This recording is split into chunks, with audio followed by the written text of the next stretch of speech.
Okay, this is recording. This is October 28th, 2020. It's about 11 o'clock. I had a 10:30 court time, and I'm not surprised at what happened. What happened is Dilara's dad called in sick. Of course, I'm sure he is sick. He has anxiety problems, and he's probably got diarrhea, and doesn't want to deal with this.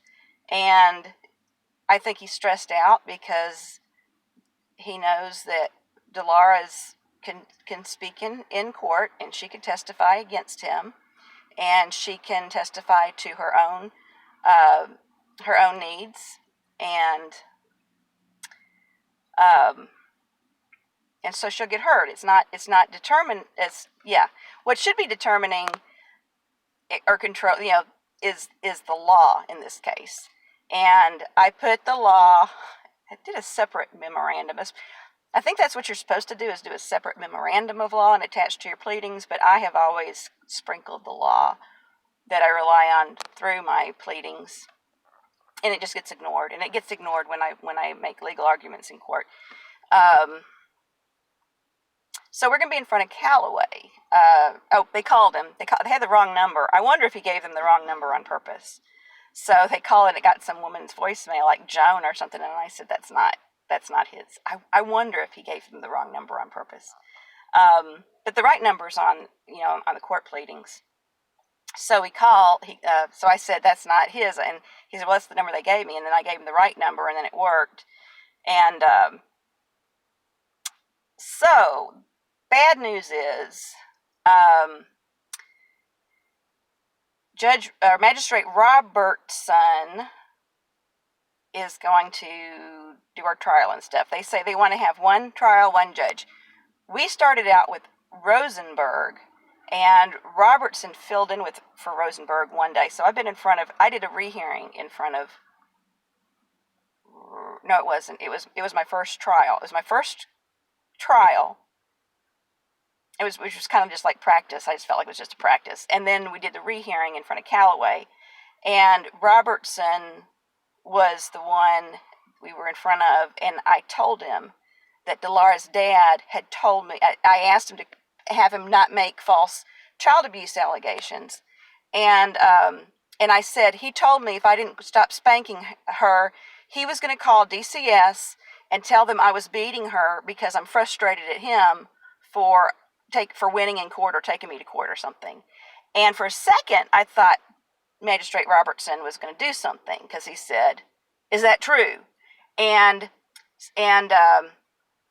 Sarah Rice said, "Well, there was a report made." And then I said, "Well, would you tell him to quit?" And he says, "Well, if somebody believes, if somebody believes a child's being abused, he can't tell them to not make a report. But you're supposed to make these reports in good faith, and you're supposed to have some reason behind it." And he didn't have any reason. His only reason is wanting to be in control. So we've been in front of Robertson. Oh, and Robertson is the one who made an order that I couldn't say negative things to third parties. And it didn't say anything about in front of the child. It just said, don't say anything negative to third parties. If they meant to say in front of the child, that would have made more sense. So that was just wrong. And so that was a big win for Dilara's dad, because first he stopped me from homeschooling when they shouldn't have, and then the next hearing after that is when they ordered me to what did they say? Encourage a positive attitude. Encourage Dilara to have a positive attitude about her schooling situation, which I have always done, and which they've always said I didn't do. See, that's the thing, is when I follow court orders, they lie anyway. They lie and say I violated them when I didn't. So if they're going to say, if judges are going to if they're going to do that, I might as well violate them. Some of them, I wouldn't encourage Dilara to have a negative no, I would encourage, I do. I encourage her to have a positive attitude about whatever situation she's in until it gets better. It's just part of life. And you don't always have things the way you want it. And, but things don't always stay the same. And sometimes things will get better, or sometimes you'll decide that something's not so bad after all.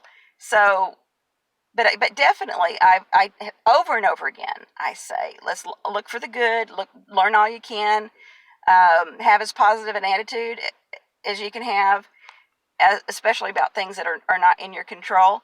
And I volunteered for everything at the school I could, and went to her school for every took snacks and stuff when they had parties. I had lunch with the classroom, several, a lot, and yeah. So and I tried really hard to work with the teachers and have ideas about how to better meet her needs when she was having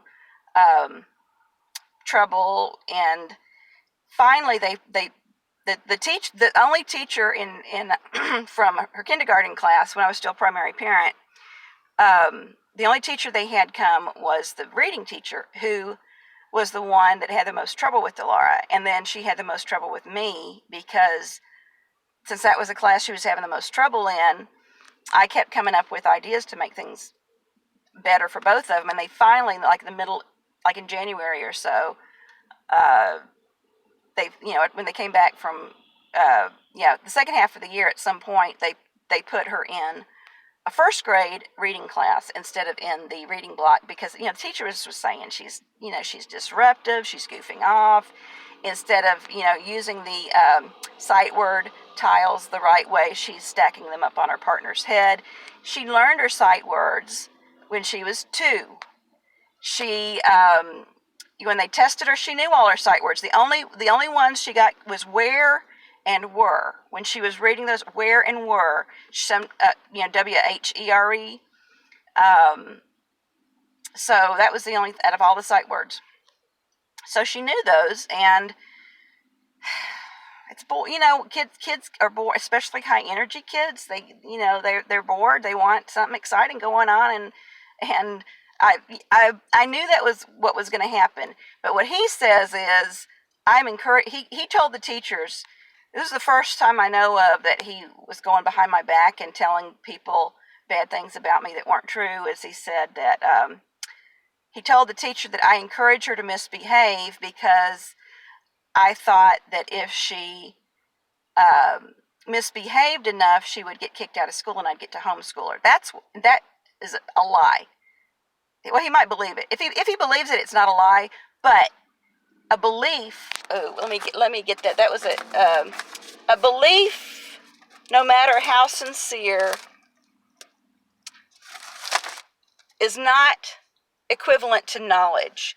And when a petitioner, he was a petitioner then, I guess, but if that's all you've got is somebody's belief, that's not much evidence. It's definitely not definite proof.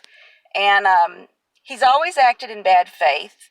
And maybe I should have been madder at him than I was at the beginning, but I don't think it would have mattered. So I think the less mad I am, the better it is for me.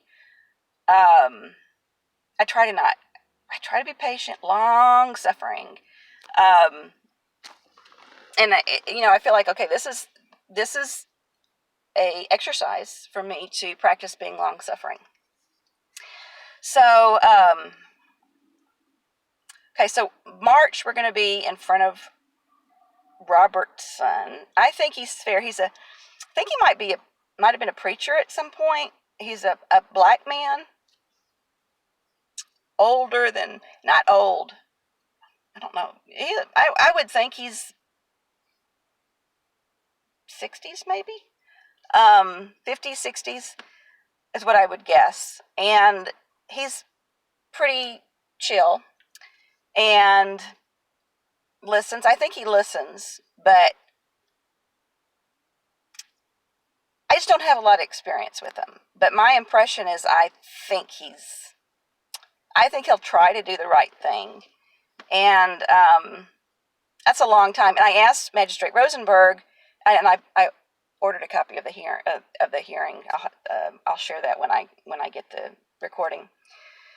But I asked, I said, if we can't even set a trial, because that's like a settlement date, he's not gonna, the only way he's gonna settle this is if he loses a whole lot of control between now and then. If the Tennessee Supreme Court reverses this before March, then we'll get a settlement, I think. I want Dilara's dad to, and I bet he's going to watch this, or one of the trolls will watch and share with him, but I want him to know that I care about him, and he might not see it, but I understand it. I see that, and I told Calloway this years ago, they're making him more mentally ill, and it's hurting him, and it's hurting Dilara, and I want this to stop. And if there was some way for me to make the judge make this a healthy situation again, and I asked for them to order him to counseling, and I didn't check my tracking on my mail receipt, but they told me he would get my response to his motion. I mailed it Monday, and the post office told me that he would get it yesterday. So, and it's full of the law. It's reasonable. I have always been reasonable. I have always been fair. I've always treated him the way I would want to be treated. In this whole court case, there's not one thing other than me. I have said some words in anger, but I don't really think I regret them, because I think it's good to express your feelings in words instead of so that was, I don't feel real bad or real guilty about calling him a name every once in a while, but I've never threatened him. I've never and that thing when I was thinking about that bully in the Christmas Story, and after he reported me to DCS, the second time, I guess, for false allegations and getting away with it, and I was really frustrated, and I told him, I said, he brought this up in the order protection hearing, and Judge Philip Robinson, who did that order protection, cut me off from Dilara. He said, I think he might have said it, he considered that threatening, and it's not threatening. And he tried to use it again in my domestic assault, and the judge, first she threw it out. She's like, there's not a threat in here. And then I think she left it in. But it's very clear. They're so good at misrepresenting what I say. I did not threaten him. I said, you're torturing me, you're bullying me. This is when Ralphie's beating up Scott Farkas or whatever his name was. I'm like, that's how I feel. You really need to stop this bullying, please. And but I've never laid a hand on him. Actually, I shut a door in his face, and he thought, when he was trying to get in my house, and I shut the door, and he was trying to go down in my basement and take pictures of my junky basement, and I jerked him back, and so I pulled his shirt. But he was really out of line. He was in my house, and he knew my basement is, if I don't, this was before the DCS thing, and that's probably why the guardian ad litem insisted on going in the basement when she knew Dilara didn't go in there. And we didn't, Dilara had set up an art corner in front of the basement door, so I had to move all that stuff out of the way. And I went, I had a lawyer, court-appointed lawyer there with me, so I just sucked it up and just sat there till it was over with. So he probably told them to make sure they go in the basement and take lots of pictures, because I really did not want him going in my basement. So there must be something useful down there. Whether Dilara was exposed to it or not, whether it was dangerous or not, He's been so mean to me. But the thing is him being enabled in this, it makes him a worse person. And it absolutely is hurting Dilara. It's hurting her. And the fact that, I mean, it's pretty blatant that she's being hurt. But for him to try to turn it around and blame me, and the truth's going to come out. And when Dilara can testify in court for herself, the truth's going to come out. And that, I want him to not hurt himself, not hurt Dilara. I want Dilara to not hurt herself or anybody else. I don't know how crazy Dilara's dad is. I do worry about him and what he might do, because a lot of people do, crazy stuff that you wouldn't think they'd do. But I wish somebody would tell him he'll be a lot happier. He'll have a lot more peace in his life. He'll have a better relationship with his daughter. And she's fixing to be a teenager. And raising a teenager is really hard for single parents. And he's not going to be able to do it without my help. He needs my help. When we both were in her life, she was so much better off, and he was a lot happier and healthier. And there was stuff going on in his head there in the last, once that's the big thing, as I say, sick people are attracted to sick people. I was sick when I met him, and somehow we had complementary sicknesses. But then when I got healthy, he was still sick, and this stuff that's going on, it's making him sicker. And I think he would be happier if I just disappeared and abandoned Dilara till she's 18. But I know how much Dilara's suffering. I can't do that. I cannot just abandon my daughter because it'll make her dad happy. And, because she needs me. I know she needs me. He needs me. He doesn't know he needs me. He needs me helping him raise this daughter for the next 6 years. Because, I said this years ago, she's going to be hell on wheels. She's not a bad child, but she's emotionally intense, and you can't abuse somebody with her temperament. And you can't really abuse anybody and get good results. If all you want is to have somebody in your control and you fear, make them afraid, or, whatever you do to manipulate them, it might make you feel good, but the child's going to suffer. And sometimes people are abused and they don't really realize they're being abused. And I guess that's okay for them, but she's hurting. He's hurting her.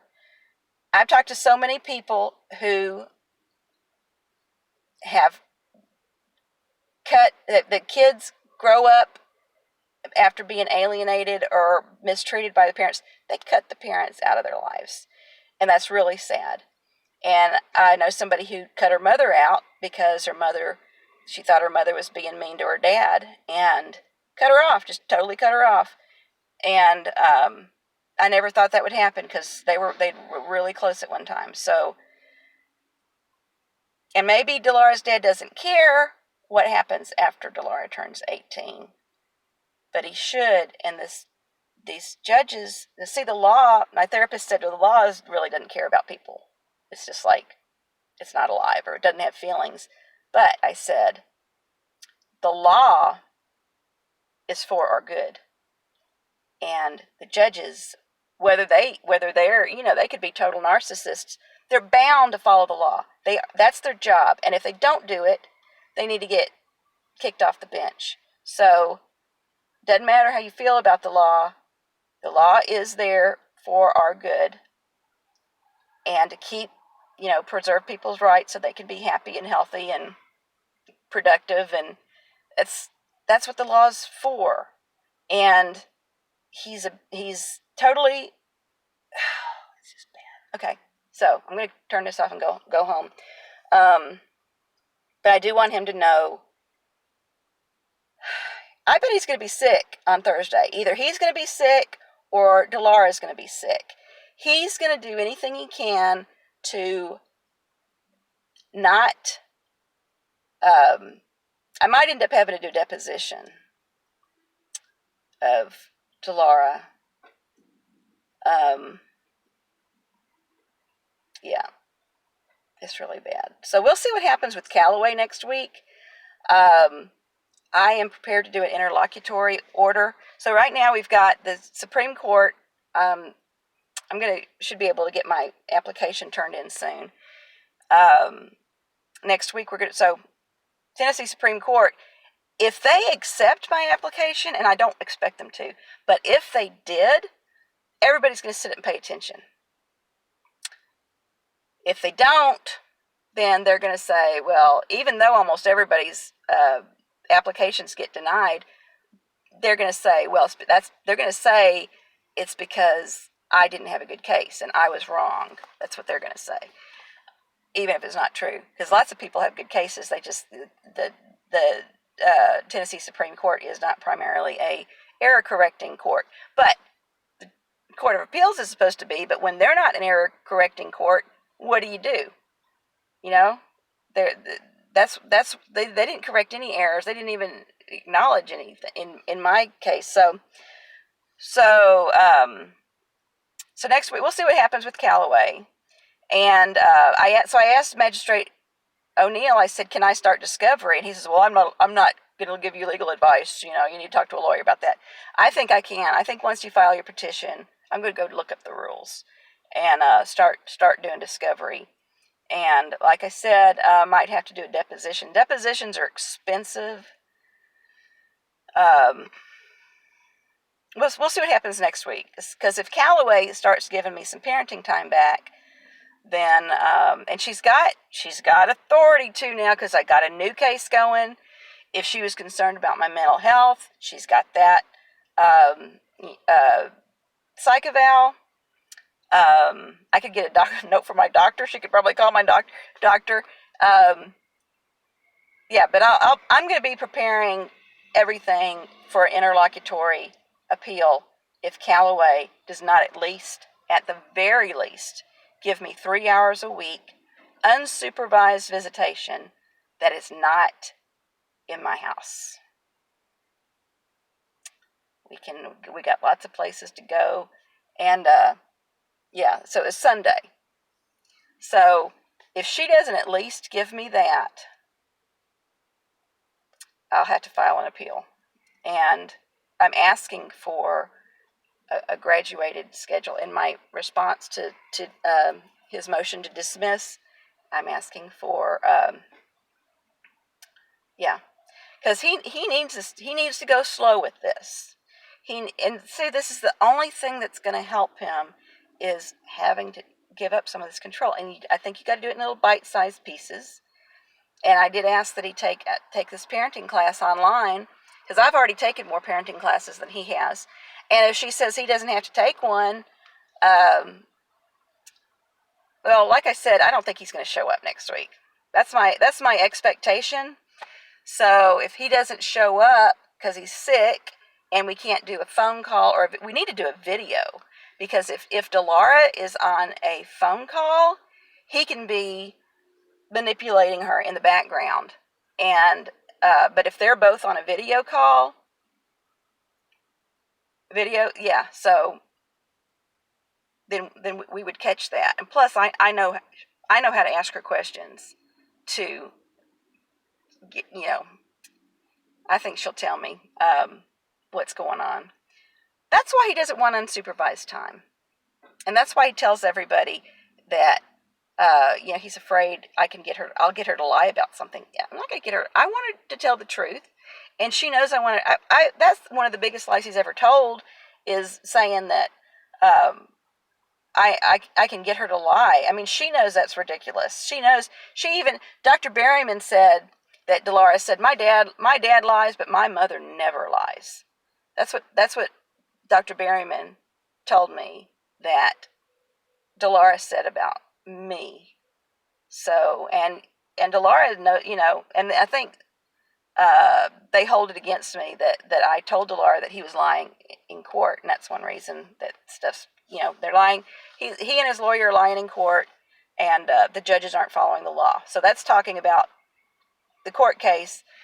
That, of course, they didn't show how that's affected her, adversely any way. And all the testimony has been she loves her dad. She just wants both parents in her life. So I told her he was a liar. Our trial was like 2 years long, and they never at any time showed any evidence that anything I've ever done has affected her in an adverse way. So my biggest thing I've done wrong is had sex with somebody I wasn't married to, and yes, one of the things is he said, "Oh, the mother doesn't admit any wrongdoing." Yeah, I do admit wrong, and I just wish he. I mean, I'm good for the next 6 years. I am. I will be fighting him every step of the way for 6 years, unless I see that it's hurting Dilara, because kids get hurt, and sometimes, if he starts retaliating against her, and she indicates to me that she'll be hurt less if I just back off till she's 18, and if I see other evidence of that, not just her saying that, because he could coerce her into saying that, I'll still be fighting in the court system. So even if I'm not fighting, dragging her dad to court all the time, trying to get the judges to do the right thing, I'll still be fighting behind the scenes. And so we'll see how it goes. Okay, all right. So the 3rd, 9:30 with Calloway. I don't think anything's going to happen that day. She'll probably set another court date months down the road, and maybe the best bet of us getting relief before a year from now, because Calloway, I mean, they're setting dates. It's always been like 4 or 5 months out. We almost had they just keep changing the rules here in juvenile court. 4 years ago, Magistrate O'Neill was going to hear our trial, and Sarah Rice wanted it in front of Calloway because it was Calloway's previous orders or something, and so I don't think Connie Regularly had any reasonable objection to that, so we ended up in front of Calloway. So my poor baby. I just hope she hangs in there. We'll see how next week goes. But I'm really busy. I'm too busy to go do a lot of protesting. But once I get my Supreme Court stuff done, if it's going to be months before we get in front of a judge, I'm going to be doing some stuff that he's not going to like. Because Dilara, I'm gonna be a voice for her as long as I know she needs me to be. And when the last time she saw chalking that she thought I had done, she said, "Look, my mom." She was happy to see her name and signs of activity that I was behind to help her be free. And so she hasn't. It's been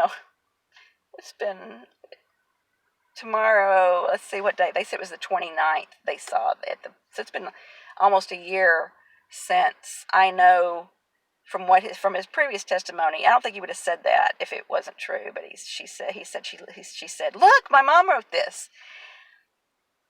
So, yeah, so I'm going to have to make an appearance somehow and try to not, do it in such a way that does not violate a court order, but will encourage Dilara and will let her dad know I'm not stopping, and it's for his good too. It's not just for Dilara. It's for his good too, because this is not. I don't want him to be miserable. I really don't. He's got issues. He's not a terrible person, and I want him to be healthy and happy and productive, and I want him to stay out of my life. Let me do my thing.